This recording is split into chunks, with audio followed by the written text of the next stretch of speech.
Ya, shalom, selamat pagi. Ya, senang bisa ketemu lagi. Saya lihat wajah-wajah yang udah lama, ada wajah-wajah baru juga ya. Bersyukur bisa kita kumpul, kita bisa sama-sama belajar, sama-sama memuji Tuhan. Nah, saya nge-review sedikit kalau sepanjang bulan lalu, kalau saudara ada di sini, ada di PVJ, CLCC membahas tentang apa yang namanya murid Kristus. Saudara ingat itu? Jadikanlah semua bangsa muridku, ya, amanat agung itu. Kita diingatkan bahwa kita dipanggil untuk menjadi seorang murid. Bahkan minggu keduanya Pastor Andi bicara tentang influencer, ya, bicara tentang pengaruh, orang-orang yang dipanggil untuk jadi berkat, untuk jadi pengaruh. Dan Ko Isman juga bilang tentang melayani, ya. Saudara ada di tempat ini, kita sama-sama dengar waktu itu Ko Isman sharing tentang bagaimana melayani. Dan minggu lalu Christian Chandra bicara tentang pengelola yang baik. Ya, kita semua tahu bahwa kita diselamatkan dengan satu tujuan. Amin, Saudara. Bukan dengan tanpa tujuan. Nah, itu tujuannya kita menjadi influencer, kita dipanggil untuk melayani, kita dipanggil untuk menjadi pengelola yang baik. Nah, sepanjang bulan ini kita akan melanjutkan dan akan kita membahas tentang gini loh, bagaimana setelah kita menjadi murid Kristus. Makanya ini kita perlu mengatur kehidupan kita. Managing my life. Kita perlu mengatur setelah kita dipanggil menjadi murid. Saya yakin kehidupan kita nggak lagi seenaknya. Kita yakin kehidupan kita nggak bisa sembrono, tapi kita mau mengatur kehidupan kita. Ya, makanya itu sesuai dengan visi dari CLCC, menjadi murid Kristus yang menyatakan kerajaan Allah melalui seluruh bagian kehidupan di kota di mana Tuhan tempatkan. Artinya gini loh saudara, menjadi murid Kristus yang menyatakan kerajaan Allah melalui seluruh bagian kehidupan, seluruh bagian kehidupan. Makanya di minggu-minggu ke depan kita akan membahas tentang kesehatan mental. Nanti minggu depan ada Bu Ili, ya, yang akan sharing di tempat ini. Dan minggu selanjutnya bagaimana kita mengelola keuangan. Nanti ada Pastor Andi yang bicara tentang keuangan. Dan kita juga akan belajar tentang kesehatan tubuh. Ya, nanti ada teman-teman dari PVJ, dia akan sharing di tempat ini tentang kesehatan tubuh. Badannya gede-gede gitu saudara. Tapi nggak harus begitu saudara. Yang penting kita bisa tahu bagaimana menjaga kesehatan tubuh kita. Nah, dan hari ini kita akan berbicara tentang hikmat, ya. Hikmat itu sederhananya seperti ini, kemampuan untuk membuat keputusan yang benar sesuai dengan prinsip-prinsip firman Tuhan. Ini dari Alkipedia. Jadi sesederhana itu karena banyak gini loh, banyak kita yang membuat keputusan tapi prinsipnya bukan firman Tuhan. Itu yang membuat kita berada dalam masalah. Setuju nggak saudara? Hikmat lebih dari sekedar kecerdasan atau pengetahuan. Tapi hikmat selalu berawal dari gini loh, saya mau tunduk dan rendah hati di hadapan Tuhan. Saya mau mentaati firman Tuhan. Makanya hal pertama yang saya mau bahas, Allah adalah sumber hikmat dan dia mengajar kita lewat firman-Nya. Amin saudara? Kita boleh pinter, kita boleh banyak pengetahuan, tapi saya mau bilang gini loh, kita harus tunduk dengan apa yang namanya kebenaran firman Tuhan. Seringkali dunia mengajarkan hal lain. Seringkali dunia menawarkan pemikiran-pemikiran yang lain. Tapi hikmat yang berasal dari Tuhan selalu mengajar kita lewat firman-Nya. Makanya ini ayat yang sering sekali kita baca, takut akan Tuhan adalah permulaan pengetahuan. Tetapi orang bodoh menghina hikmat dan didikan.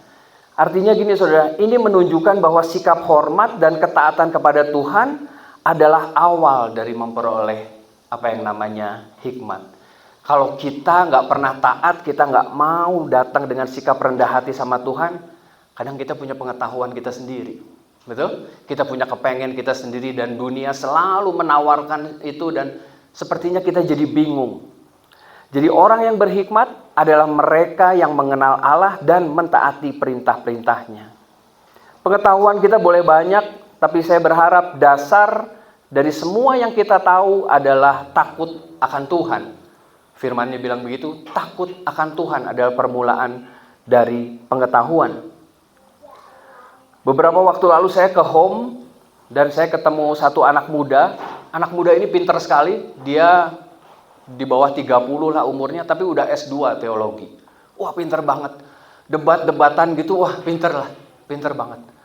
Sampai dia bilang, saya mampir ke CLCC itu hanya cuman pengen tahu sebenarnya CLCC itu ilmunya tuh sejauh apa sih katanya. Wah gitu ya, kayak dalam film Koping Ho Silat gitu ya. Saya datang ke perguruan ini untuk, wah gue pengen ngetes ilmunya. Dia datang dan dia ikut kelas Galatia. Kalau saudara pernah ikut mungkin beberapa yang namanya kelas Galatia, True Gospel. Dan sampai waktu dia ikut, dia bilang waktu ikut, dia bilang, kok ini nggak ada ya di sekolahan saya. Dia bilang, saya udah S2 tapi ini kok nggak pernah dipelajari di sana. Saya mau bilang gini loh, pengetahuan kita tentang Tuhan tanpa diikuti dengan kerendahan hati hanya akan membawa kita pada kesombongan. Setuju nggak saudara? Kayak gue lebih tahu dari lu. Lu tahu nggak ini? Lu tahu nggak itu? Oh gue lebih tahu. Pada akhirnya gini loh, kita nggak pernah mengejar apa yang namanya pengenalan pribadinya Tuhan itu sendiri. Setuju kan? Kita hanya bisa bicara tentang pengetahuan yang banyak dan dia sadar, dari situ dia sadar bahwa, hey, kayaknya saya terlalu sombong dengan pengetahuan saya. Makanya kesadaran bahwa saya orang berdosa dan hanya karena anugerah saya diselamatkan, semuanya itu membuat kita nggak bisa sombong. Setuju saudara? Kesadaran bahwa saya orang berdosa dan saya diselamatkan hanya karena anugerah. Seringkali kita nggak sadar itu yang membuat kita jadi sombong. Pengetahuan kita tentang Tuhan tanpa diikuti dengan kerendahan hati, hasilnya cuma kesombongan saudara. Hasilnya cuma ya sekedar gua tahu aja. Tapi kita nggak pernah mengenal siapa pribadi Tuhan yang sesungguhnya. Sedangkan Timotius dia bilang gini, segala tulisan yang diilhamkan Allah memang bermanfaat untuk apa saudara? Untuk mengajar, untuk menyatakan kesalahan, untuk memperbaiki kelakuan, dan untuk mendidik orang dalam kebenaran. Semua yang kita baca, semua yang kita renungkan, semua khotbah yang kita dengar, harusnya ini yang menjadi ujungnya. Setuju nggak saudara? Ada sesuatu yang masuk, kita diajar, ada yang menyatakan kesalahan. Artinya gini loh, kita mau bertobat waktu kita mendengar sesuatu yang salah. Kita mau bertobat, kita mau berubah, memperbaiki kelakuannya. Dan untuk mendidik orang dalam kebenaran. Artinya setelah itu kita berjalan lagi dalam apa yang namanya kebenaran firman Tuhan. Ada banyak orang yang senang dengan merenung, senang belajar, tapi ujungnya bukan ini. Makanya nggak heran hidupnya nggak berubah. Pengetahuan kita tentang Tuhan harusnya membawa kita pada perubahan hidup. Amin, saudara? Ada sebuah hidup yang berubah, bukan hanya sekedar pengetahuan firman Tuhan. Bukan cuma sekedar kita jadi lebih hebat aja. Enggak, saudara. Makanya saya anjurkan buat saudara, kalau saudara merenungkan sesuatu, saudara mulai baca, mulai mendengar tentang khotbah-khotbah bagus. Poin pertamanya gini loh, coba cek dengan diri sendiri terlebih dahulu. Amin. Jangan buru-buru di-share di grup WA. Khotbahkan dulu untuk diri sendiri. Apakah perenungan ini sudah merema belum dalam kehidupan saya? Sudah ada belum dalam kehidupan saya? Sudah saya lakukan dan sudah merubah, memperbaiki kelakuan saya atau tidak? Semua perenungan itu harusnya bisa dikhotbahkan pada diri sendiri. Karena kita percaya bahwa Roh Kudus yang memimpin, Roh Kudus yang menuntun untuk sebuah perubahan hidup. Seringkali kita nggak mau, saudara. Seringkali kita, kalau ada sesuatu yang bagus, buru-buru kita lempar. Buru-buru, wah ini buat si ini nih, wah ini buat si ini nih. Kita nggak sempat mengkhotbahkan itu untuk diri kita sendiri.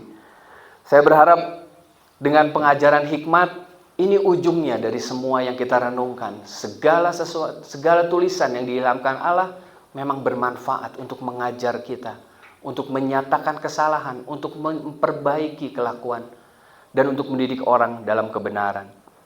Itu poin pertama yang saya mau sampaikan, bahwa hikmat itu berasal daripada Allah. Setuju saudara?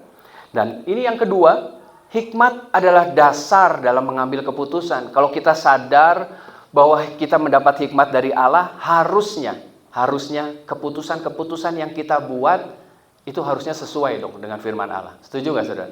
Harusnya firman Allah yang menjadi dasar. Kita percaya bahwa Allah adalah sumber hikmat, maka itu akan mewarnai semua keputusan yang kita buat. Tapi seringkali dalam kehidupan kita agak berbeda, saudara. Setuju? Saya sering mengalami begitu. Oh ya, gue tahu sih firmannya, Tapi apa yang kita lakukan kok berbeda ya. Gue tahu sih ayatnya bilang apa. Tapi perlakuan kita kok berbeda ya dengan apa yang kita tahu. Dalam kehidupan kita selalu diperhadapkan dengan apa yang namanya pengambilan keputusan. Dan menurut survei, setiap hari kita mengambil 35.000 keputusan dalam setiap hari. Saudara bisa bayangin nggak? Dari mulai bangun tidur sampai tidur lagi, itu ada 35.000 keputusan yang kita buat. Dari mau makan apa, mau pakai baju apa, mau nyapa orang atau enggak, mau pergi kemana. Itu ada 35.000 keputusan yang harus kita buat. Dan ada kalanya kita membuat keputusan-keputusan yang buruk. Betul saudara? Adalah keputusan-keputusan yang salah ya. Hari-hari ini saya badminton sama Ko Isman di satu daerah yang makanannya banyak saudara. Biasanya kita pulang badminton, kita nggak pernah makan saudara. Nggak pernah. Tapi udah beberapa minggu ini Ko Isman selalu menggoda dengan bakso tahu saudara. Bakso tahu, suruh bakso tahu. Kemarin saya beli bakso tahu, dia beli es campur. Jadi nggak nyambung saudara. Dan saya mau bilang itu keputusan buruk. Dan kalau malam setelah pulang saya nyetir, kayaknya nyesel banget saudara. Saya udah makan bakso tahu tuh nyesel banget. Harusnya gue nggak makan, buat apa gue badminton tadi lama-lama ya. Ini kalorinya nggak ngurang, malah nambah ini mah. Belum gulanya. Keputusan buruk yang sebenarnya gini loh, kita tahu lah itu keputusan buruk. Tapi seringkali kita melakukannya juga. Kita seringkali menunda. Betul saudara? Ya besok aja. Nantilah ke gereja. Minggu depan lah ke gereja lah. Kita sering dengan apa yang namanya menunda. Atau terkadang kita sering melepaskan kata-kata yang kita nggak mikir. Kata-kata yang menyakiti orang atau yang enggak. Pokoknya ngomong aja. Kita sering melakukan hal-hal yang emang menyakiti orang-orang di sekitar kita. Atau sebuah keputusan bisnis yang salah. Mungkin beberapa dari saudara melakukannya. Ada sebuah keputusan bisnis yang harusnya gue nggak lakuin deh. Kita menjadi sangat buruk dalam mengambil keputusan. Makanya pengambilan keputusan itu menjadi sesuatu yang penting. Bukan tentang perkara besar atau perkara kecil. Tapi saya mau bilang gini loh, semua keputusan itu sangat mempengaruhi kehidupan kita. Betul saudara? Mau besar mau kecil, kualitas keputusan kita akan menentukan kualitas hidup kita. Keputusan yang kita buat kalau tidak berkualitas, ya akhirnya hidup kita ada dalam masalah. Makanya ini ada beberapa hal yang saya mau bahas. Saya akan ada bahas 3 hal yang mempengaruhi keputusan kita. Mungkin saudara bisa tambahkan. Yang pertama, kesibukan. Ada survei yang bilang gini, semakin banyak kita mengambil keputusan, kualitas keputusan kita semakin menurun katanya. Ya, kalau kita sibuk bisa bayangin gak sih? Oh ini diputusin, ini belum beres kita harus udah mikirin yang lain. Belum beres kita harus mikirin yang lain. Akhirnya keputusan-keputusan yang kita buat itu jadi lebih menurun kualitasnya. Saya punya teman, dia kalau meeting nggak mau setelah jam 12. Kalau mau meeting jam 7 pagi dia malah oke. Karena dia orang pagi. Dia nggak mau melakukan aktivitas yang berat-berat setelah jam 12. Karena ini dia bilang. Karena takut keputusan yang dibuat itu akhirnya nggak maksimal. Karena dia udah capek di depan pada pagi hari. Makanya semua meeting kita lakukan di pagi hari. Itu sangat menolong kita untuk menjaga kualitas keputusan yang kita buat. Dan yang kedua, ini yang perlu kita perhatikan, rasa takut. Ya, seringkali kita rasa takut mewarnai pemikiran kita. Takut diomongin orang lah, takut tidak berhasil lah, gua nggak yakin lah. Maka biasanya gini loh, kita nggak ngambil keputusan sama sekali. Makanya itu bilang, tidak mengambil keputusan adalah sebuah keputusan.